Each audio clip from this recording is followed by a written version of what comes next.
Donc, je remercie les organisateurs de m'avoir invité. Alors, chef, le président du Forum des médecins privés de la wilaya de Chlef, et je remercie mon ami Rabha aussi qui m'a contacté. Et il m'a demandé de préparer un travail sur l'embolie pulmonaire et Covid. Effectivement, on va parler de l'embolie pulmonaire et Covid. Et ça a posé un problème quand même de santé publique avec des mortalités chez nous. Mais je pense à la fin, on va laisser, vous pouvez poser des questions autres que l'embolie pulmonaire. Moi, je suis un médecin réanimateur que j'ai dû prendre en charge les malades Covid, malades graves Covid. En 3 ans, j'ai pu prendre 390 malades hospitalisés en réanimation pour diverses pathologies, entre autres l'embolie pulmonaire. Et comme je vois la présence, il y a des médecins généralistes, des médecins spécialistes. Aussi, à l'époque du Covid, vous savez très bien, c'est une pathologie nouvelle et il n'y avait pas de connaissances scientifiques. Nous, dans notre CHU, on a fait un groupe de travail auquel on a essayé chaque jour de voir toutes les communications publiées dans le monde pour essayer de comprendre cette pathologie et trouver des solutions thérapeutiques. Et à vrai dire, les patients, quand ils sont sortis, on a même organisé, parce que les malades étaient errés dans la nature, il n'y avait pas de spécialité qui s'occupait de ça, donc on a fait une consultation post-Covid qui a duré quand même dans les 15 jours, 1 mois, 3 mois, 6 mois. Et ensuite, les malades, maintenant, tous, vous avez dans votre consultation les malades. Donc, à la fin, je vais laisser un temps pour vos questions, parce qu'on a quand même une relative expérience sur les pathologies post-Covid. Donc, moi, je vais commencer mon exposé sur l'embolie pulmonaire, et je vais commencer par un cas clinique qui m'a intrigué, qui est de l'embolie pulmonaire, auquel c'est le médecin généraliste qui a fait le diagnostic, après un passage de plusieurs spécialités. Donc on va l'étiqueter. Ensuite, je vais développer l'embolie pulmonaire qui sont traités en anesthésie réanimation.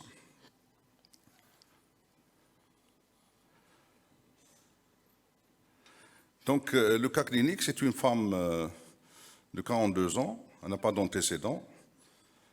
Elle est mère de 3 enfants, elle est sous ostroprogestatif, elle était sous ostroprogestatif. Donc la patiente, elle a présenté une symptomatologie à type de douleur au niveau du mollet droit. Donc la motivant à consulter chez un médecin orthopédiste.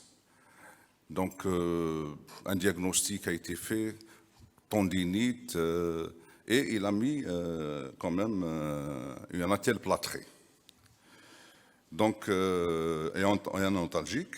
5 jours après, la symptomatologie persiste et la douleur réapparaît avec d'autres symptômes, à type de dyspnée et de céphalée. Donc, dyspnée-céphalée, elle s'est orientée vers un neurochirurgien et un neurologue qui ont demandé, neurochirurgien a demandé un IRM et le neurologue a demandé un scanner cérébral.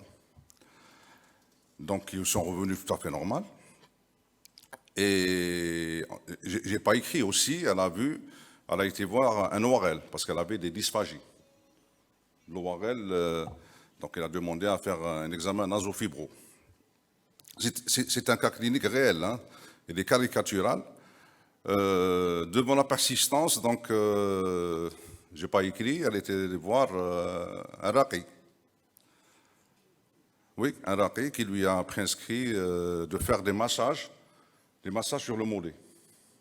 Oui, bzit zitoun, et il lui a demandé de taqra sourate al-Baqara 3 fois par jour. C'est une réalité, je ne plaisante pas. C'est pas pour la médecine qu'on y croit tous, mais quand même, c'est un cas clinique que j'ai eu à traiter.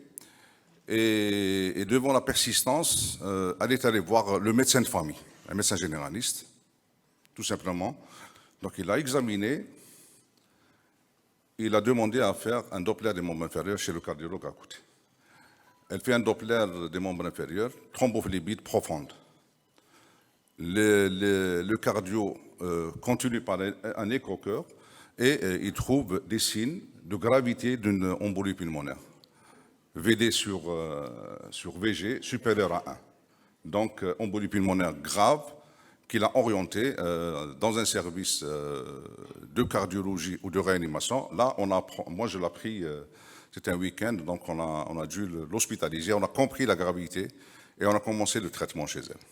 Voilà le cas clinique, qu'une bonne formation, c'est l'intérêt d'aujourd'hui aussi, hein, d'une bonne formation de ce médecin généraliste, tout simplement, devant tout mollet, douloureux, rouge, je demande Doppler des membres inférieurs. Ça, c'est simple et c'est pas, ça ne demande pas à faire quelque chose de... Vous avez vu, elle est passée par l'IRM, le scanner, le ORL, tout le monde. Personne n'a pensé à faire une imagerie des membres inférieurs pour faire le diagnostic de gravité. Parce que la patiente, elle n'a pas été traitée dans les 5 jours, ensuite c'est 7 jours, jusqu'à 10 jours qu'elle a pu commencer le traitement.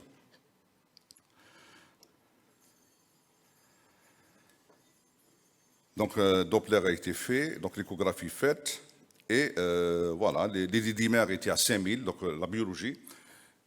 Les didymères, c'est un examen biologique très important en matière de Covid. Bien sûr, la PCR a été faite, était positive chez elle.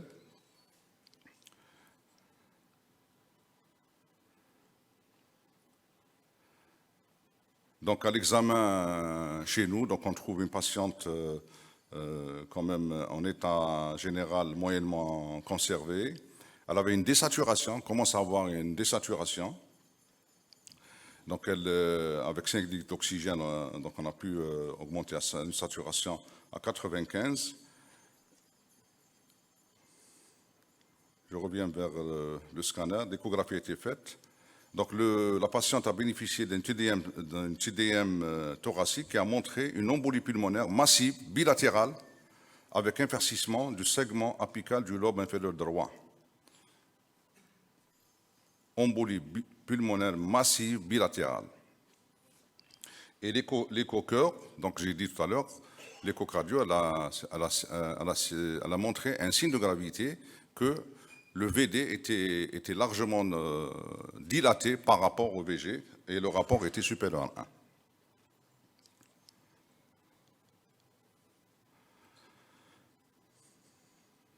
Donc une PCR a été positive. Donc parmi les facteurs de risque, on a vu que c'était la prise dose trop positive et Covid qui a quand même aggravé les choses. Donc la patiente a été hospitalisée.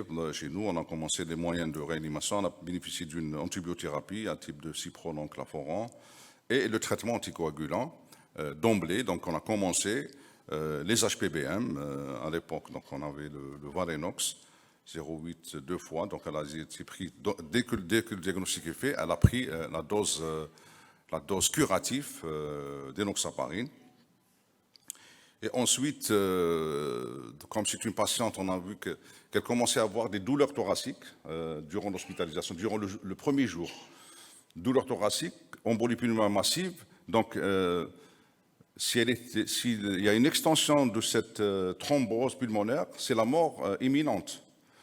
Donc, tout de suite, j'ai pris la décision de la mettre quand même dans un traitement anticoagulant beaucoup plus agressive. J'ai les mis sous héparinothérapie à la seringue électrique avec contrôle ACT toutes les 6 heures et aller vers la partie supérieure de cette anticoagulation parce qu'elle était à la limite de la thrombolyse. Donc j'ai préféré, et chaque jour on disait s'il y a une extension à tout moment on pouvait faire un bas débit et mourir la patiente.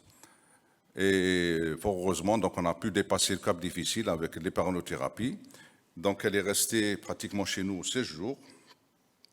Et on a introduit le Syntran dès le 24e heure. C'est les recommandations chez elle, le Syntran. Et durant l'hospitalisation, donc on a vu qu'il y a une labilité du TP. Donc on n'arrive pas à avoir un TP correct. Et donc, on est revenu vers les nouvelles recommandations de traitement d'embolie pulmonaire. C'est HPBM durant 24-48 heures. Et au lieu de passer au Syntran, donc on est passé vers les AOD. Je pense qu'il y a une communication après qui va parler des AOD. On est passé d'emblée on a arrêté le Syntran et on a mis le Rivaroxaban. Et on a donné un traitement, comme les recommandations, 21 jours, 15 mg 2 fois, et elle a continué pendant 6 mois, 20 mg par jour.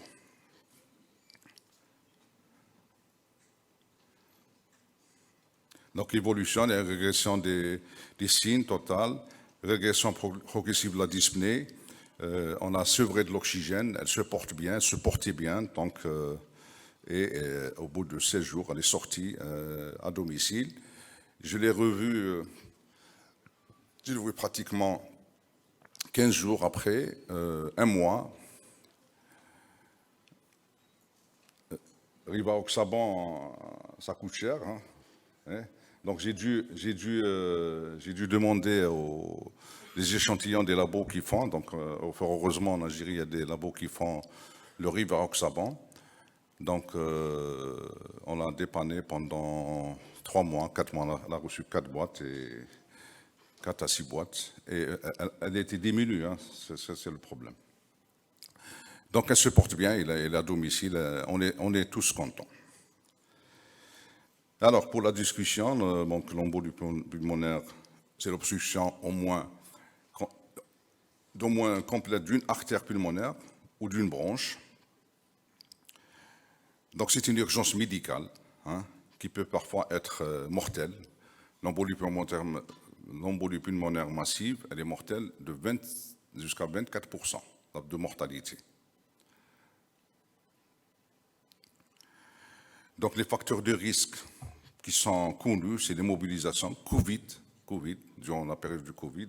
Donc, les premiers, donc, si vous voulez, les premières vagues du Covid qui ont commencé en Algérie, je pense, le mois d'avril 2020 jusqu'à septembre. Donc, c'était spectaculaire. Tous les malades qui se présentaient en réanimation, c'était un problème de thrombose. Les premières phases du Covid qu'on a eu en Algérie, la première vague, c'était beaucoup plus de thrombose. Donc on a eu je vais voir des photos, donc des thromboses des membres supérieurs, des membres inférieurs et des embolies pulmonaires. Et fort heureusement, donc dans ma constatation, j'ai dû prendre une dizaine d'embolies pulmonaires qu'on a documentées qui sont guéris. C'est-à-dire qu'ils sont sortis de la réanimation. Et c'était pour mon équipe, à chaque fois qu'on nous appelle par téléphone pour une place de réanimation, si c'est un embolie pulmonaire, je la prends tout de suite. Parce qu'on avait des bons résultats. Par rapport aux autres qui venaient, qu'on appelait parce qu'il est désaturé, parce qu'il a une insuffisance cardiaque, pratiquement la mortalité était importante. Mais pour les embolies pulmonaires, parce que probablement, moi je pense qu'on a fait une stratégie agressive de traitement anticoagulant. Tous les malades que j'ai dû prendre en charge, c'était héparinothérapie à la seringue électrique pendant au moins 10 jours, avec contrôle de l'ACT. Donc j'étais très content de prendre en charge des embolies pulmonaires en réanimation. Ça, c'est des malades que j'ai revus 6 mois après. Ensuite, si vous voulez qu'on discutera sur le syndrome post-Covid, hein, on va laisser quelques temps pour parler de ça, qui vous intéresse beaucoup. Hein, c'est une entité, c'est un syndrome, c'est une pathologie nouvelle. Aucun spécialiste n'avait dans le cursus de traitement. Donc c'est une maladie nouvelle qui concerne tout le monde. Hein, La maladie post-Covid, elle concerne essentiellement le médecin généraliste, elle concerne le cardiologue, elle concerne l'interniste, elle concerne le gastro. Et on essaye, mais je pense la pierre angulaire, c'est le médecin généraliste. Je sais que vous avez dans votre consultation beaucoup de patients qui viennent pour des syndromes post-Covid. On va discuter, je pense, sur ça, parce qu'on a une expérience que du moment qu'on travaille dans un CHU, donc on revoit ces malades, et comme on a des cardiologues, des pneumos, des gastro, donc on a fait jouer nos connaissances pour essayer d'étiqueter ces pathologies et trouver des solutions thérapeutiques. Alors j'en passe à la physiopathologie. Donc les conséquences ventilatoires, bien sûr, c'est l'effet espacement ou effet Schoen, donc avec désaturation. Donc il y a une hypoxémie avec hypercapnie. Les conséquences circulatoires, c'est bien connu. Donc il y a un bouchon de caillots qui se fait au niveau des artères pulmonaires. Donc le ventricule droit n'arrive pas à éjecter. Donc c'est un bas-débit qui s'installe. Donc c'est des hypotensions sévères en cas d'embolie pulmonaire massive. Donc c'est dû au bouchon, un bouchon qui se forme et il s'agrandit s'il n'y a pas un traitement adéquat. Concernant Covid et aggravation des cas, bien sûr, vous savez très bien que le Covid, c'est une décharge des médiateurs de l'inflammation. Je pense M. Jounouhad va en parler après moi. C'est une décharge inflammation, c'est comme... et tout l'organisme est concerné. L'histoire, ils ont dit comment simuler la décharge des médiateurs inflammatoires.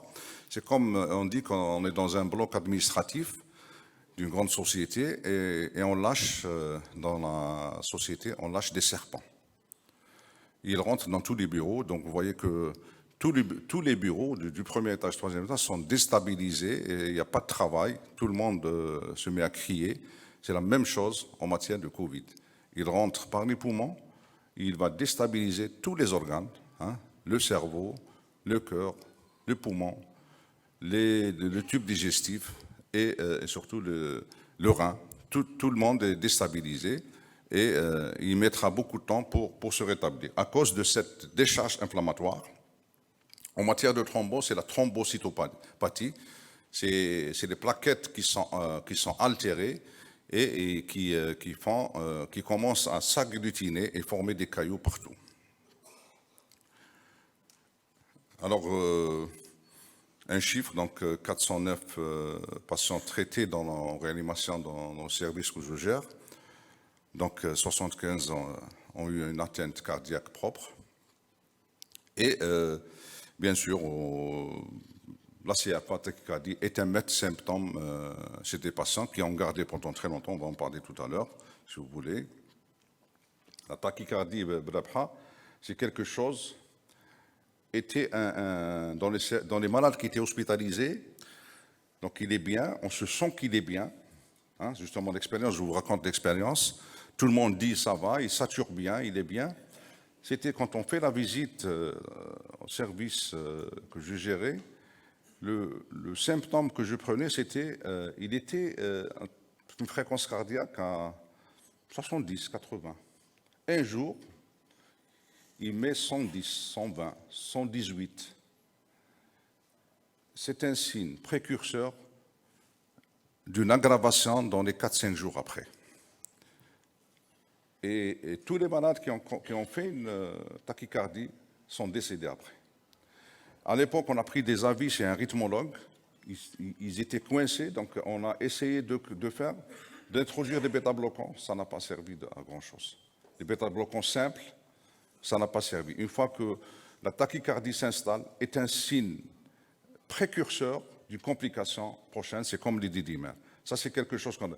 S'il fait un CFA, c'est sur la mortalité, elle serait dans les 24-48 heures. Mais surtout la tachycardie, les malades hospitalisés. Et les malades qui sont sortis de réanimation, qui se portaient bien, donc le motif de consultation après Covid, post-Covid, c'était la tachycardie, qui persistait.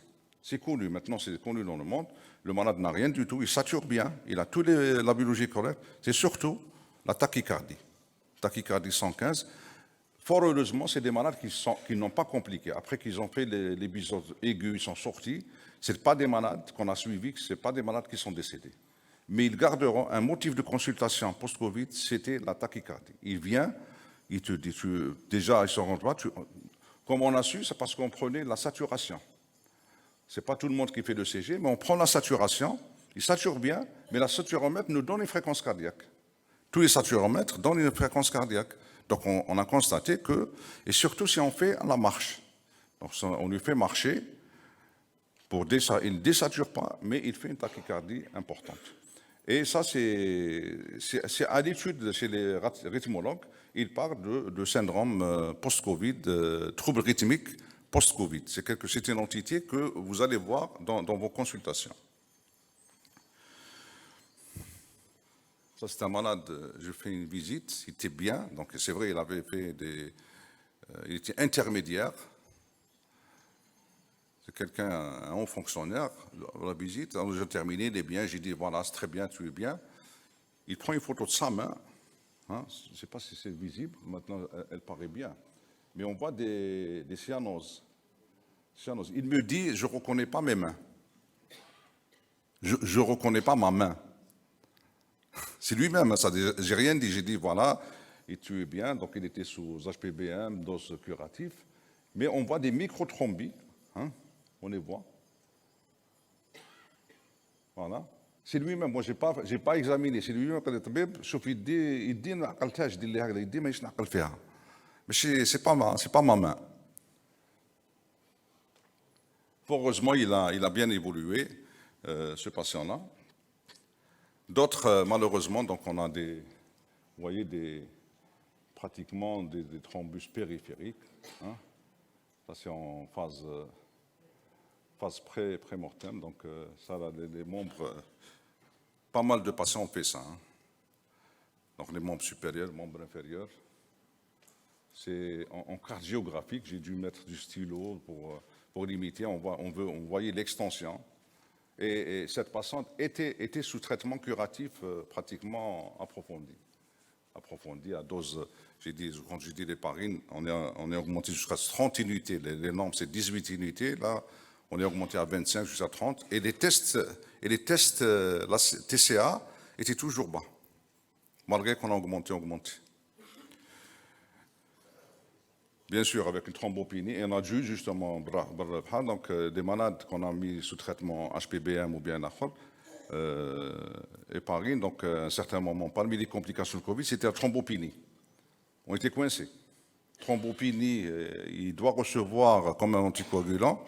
Donc on a commencé à donner des AOD. Donc c'est lui qui va présenter les présentations d'après. Donc on a préconisé on a mis des malades sous AOD. J'ai 6 malades qu'on a switché carrément vers les AOD et restés en réanimation. Donc ensuite, ils sont sortis sous AOD, ils sont bien. Ah, là c'était... Junouhat, il n'y a pas d'autopsie, vous êtes au courant. Mais ça, c'est une photo de... Alors, et je pense que c'est de la région de Rouiba, je pense. À l'époque du Covid, donc il y avait des morts subites à domicile. Donc il y a eu obligation de faire l'autopsie. Et donc l'autopsie, ils ont envoyé les pièces opératoires vers notre service d'anapat à l'UCND.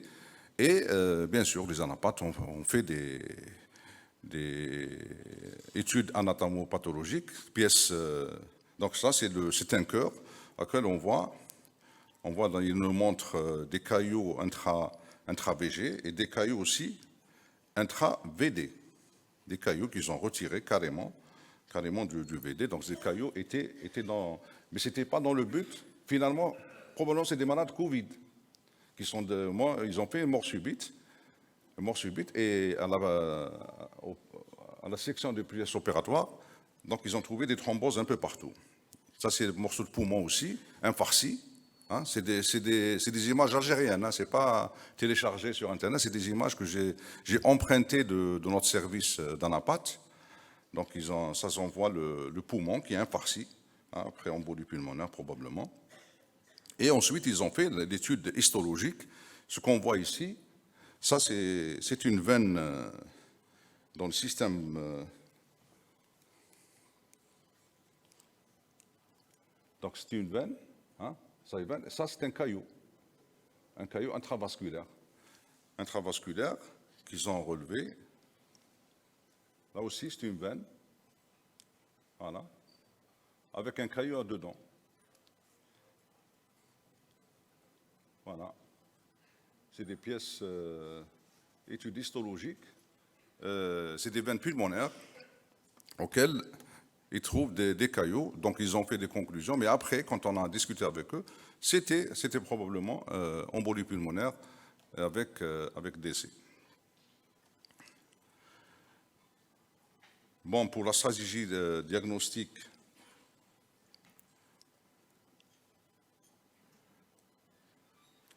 donc l'embolie pulmonaire commune, donc on a le score de Genève, que vous avez les facteurs de risque, ou bien le score de Veil. À chaque fois qu'il y a un élément 1 à Z3, donc le risque est faible, le risque de mortalité, de complications, et à chaque fois qu'on a plus de 11 dans 11 items dans le score de Genève, la probabilité de complications était importante. Okay.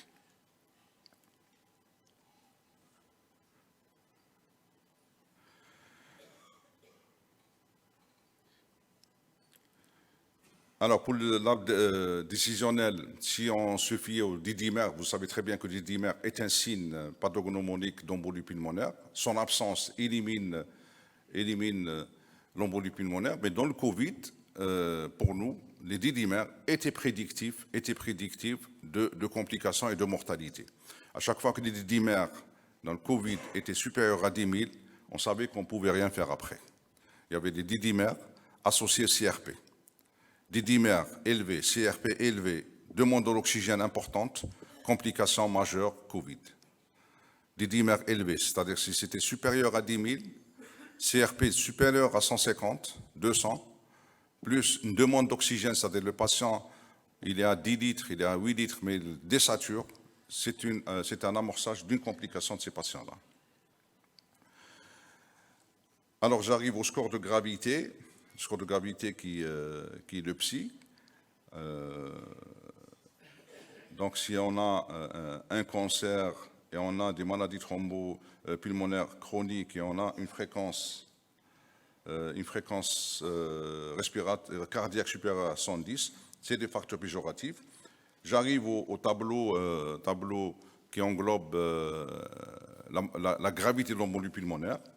Donc, avec état de choc et sans état de choc. Donc, s'il y a un état de choc, donc c'est d'emblée, elle est à risque de mortalité élevée. S'il n'y a pas d'état de choc, donc, il faut voir les psys. Si les psys sont négatifs à 0, donc le risque est faible. Si le psy est supérieur à 1, elle est intermédiaire faible. Mais si le psy est supérieur à 1, c'est un risque intermédiaire fort. C'est le cas de notre patiente. On arrive au traitement, donc les moyens usuels du traitement et bien sûr les parallothérapies. Donc on commence par les HPBM à dose curative.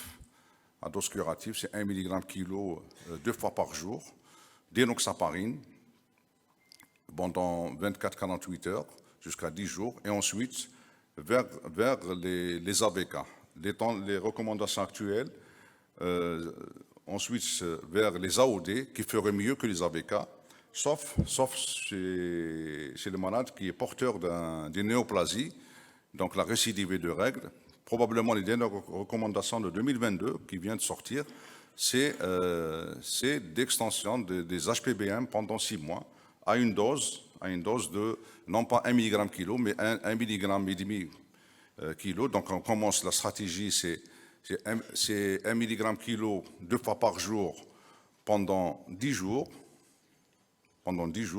et ensuite 1 mg et demi kilo, une dose par jour d'énoxaparine pendant 6 mois. C'est les dernières recommandations de traitement d'embolie pulmonaire avec cancer.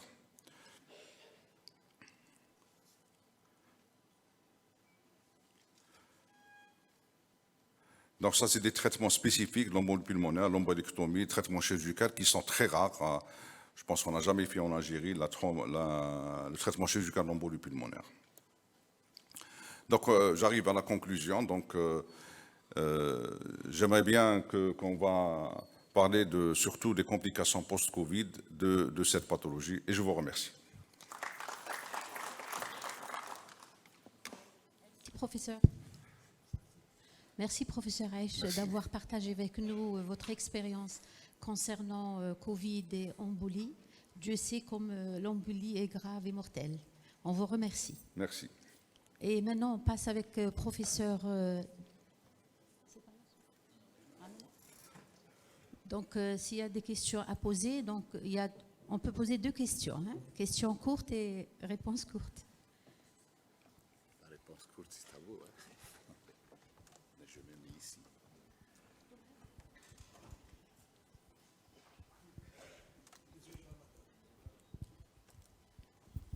Voilà. Je remercie l'orateur pour cette excellente présentation. C'est vrai, on a souffert infiniment durant cette pandémie de Covid. Mais ma question, pourquoi pour des sujets fragiles, plus de 65 ans, il n'y a pas eu de recommandations à temps pour faire plus attention et faire de ne pas perdre les patients de vue, parce que la plupart des messages qu'on a eus durant cette crise, c'est de traiter un traitement symptomatique et le patient part chez lui, il n'y a ni CRP, il n'y a pas eu de suivi. Il y a des gens qui ont compliqué au bout de 48 heures, 72 heures. Et ma deuxième petite question, par rapport à l'aspirine, il y a certains confrères qui ont utilisé cette molécule pour des cas, je dirais, simples, mais c'est chez des sujets à très haut risque. Est-ce qu'elle a apporté quelque chose? Et on sait que cette maladie, elle est beaucoup plus thromboembolique. Je pense qu'il n'y a pas eu assez de rigueur et de prudence par rapport à cette particularité de cette pathologie. On subissait les conséquences. Parce qu'il y avait beaucoup de patients avec un traitement simple, il part, au bout de 4-5 jours, ou là, une semaine ou là, 15 jours, il désature, ou là, il fait sa complication, il revient. Mais on n'a pas fait le nécessaire à temps, je pense. Et merci beaucoup. Merci. Donc, concernant notre expérience d'embolie pulmonaire, donc, du moment qu'on est dans le CHU, donc les premiers temps qu'on a eu des embolies pulmonaires, traités, ils sont bien, ils sont sevrés d'oxygène. Quand on les revoit, donc on fait une sortie avec rendez-vous dans les 15 jours avec angioscan. Je parlais tout à l'heure à M. Barrabha que j'étais étonné du résultat du scanner qui était presque identique du scanner des débuts avec une petite reperfusion auquel qui permet le patient de vivre. C'est-à-dire les séquelles d'embolie pulmonaire, au bout de 3 mois, ils sont toujours là. Et probablement, comme vous avez dit, les séquelles post-emboliques, c'est l'HTAP, qui est connu chez les pneumologues, HTAP post-embolique. Et dans le Covid, donc moi-même, dans les patients qu'on a revérifiés, ensuite, je n'ai jamais redemandé l'angioscan parce qu'on trouvait les mêmes lésions avec une petite ouverture qui permettait au patient de vivre bien. Et au bout de 6 mois, 7 mois, les patients se portent très bien. Les malades qu'on a revus après se portaient très bien. Pour l'aspirine, il n'y a pas d'indication pour la prévention ou pour le traitement. Donc, maintenant, c'est un traitement quand même agressif d'éparinothérapie, que ce soit HPBM ou bien AOD ou Syntran. C'est vraiment, il faut agir sur le côté deuxième phase de la coagulation. L'aspirine, c'est la première phase de coagulation. Pour la deuxième question. Question courte, s'il vous plaît.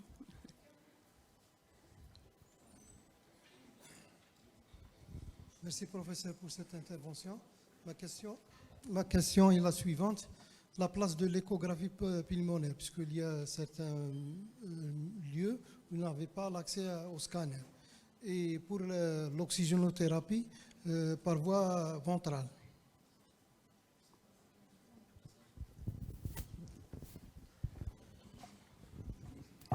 Je commence par la deuxième question. L'oxygénothérapie par voie nasale. En matière d'embolie pulmonaire, il y a un effet shunt, donc il suffit de donner 3, 4, 5 litres et ça remonte quand il s'agit d'embolie pulmonaire. Je ne parle pas du Covid grave qui donne une destruction alvéolaire. La première question, c'était l'échographie. L'échographie en matière d'embolie pulmonaire à faible risque n'a pas d'intérêt. Mais elle a un intérêt quand le patient se présente avec une embolie massive. Donc l'échographie, elle est faite pour dispatcher les patients vers les formes graves. Cours de généraliste. Pour les formes graves, on peut faire, et c'est un examen qui peut se faire, qui peut se faire au lit du malade. Maintenant, je sais que beaucoup de généralistes le font, donc il suffit de mettre la sonde et on voit, et on mesure la surface du VD par rapport au VG, et on fait le diagnostic d'embolie pulmonaire grave. C'est un examen qui peut se Je faire. pense qu'il parle de l'échographie thoracique, c'est ça, hein? C'est pas l'échocardio, l'échographie thoracique. Thoracique. Alors, pour faire le diagnostic de quoi? D'embolie pulmonaire. Je pense que l'échographie thoracique, c'est pour confirmer la congestion pulmonaire. Mais ça n'a pas d'importance pour le diagnostic. Une dernière question, hein, parce qu'on est pris par... Une remarque et une question. Hein. Lors de la période de Covid, on a vu des malades qui étaient surmédiqués. Et on voyait des ordonnances qui contenaient plus de 10 médicaments. Est-ce qu'il y a eu des conséquences suite aux médicaments? La majorité des médecins ont prescrit les zinc, les corticoïdes, les antibiotiques. Est-ce qu'il y a eu des conséquences après post-Covid? Pour les traitements adjuvants, je pense. Vous parlez du zinc, de la vitamine D. Tous ces traitements, par exemple la vitamine D, elle a été prouvé qu'elle diminuait la gravité du Covid. Le zinc, c'est un élément qui est utilisé en intracellulaire, dans la cellule. C'était beaucoup plus des traitements adjuvants pour diminuer l'inflammation, mais pas de preuves formelles. Par contre, tous les éléments, de toute façon, le monde de l'OMS a donné l'aval d'essayer tous les traitements traditionnels. Hein. Tous, vous avez essayé, Zatar, curcuma, qui est très efficace. Donc, il a donné l'aval d'essayer tout ce qui est à notre portée. Pour les médicaments, non. Les médicaments, quand même, c'est probablement des adjuvants alimentaires, donc ils n'ont pas d'incidence. Hein, il n'y a pas d'incidence.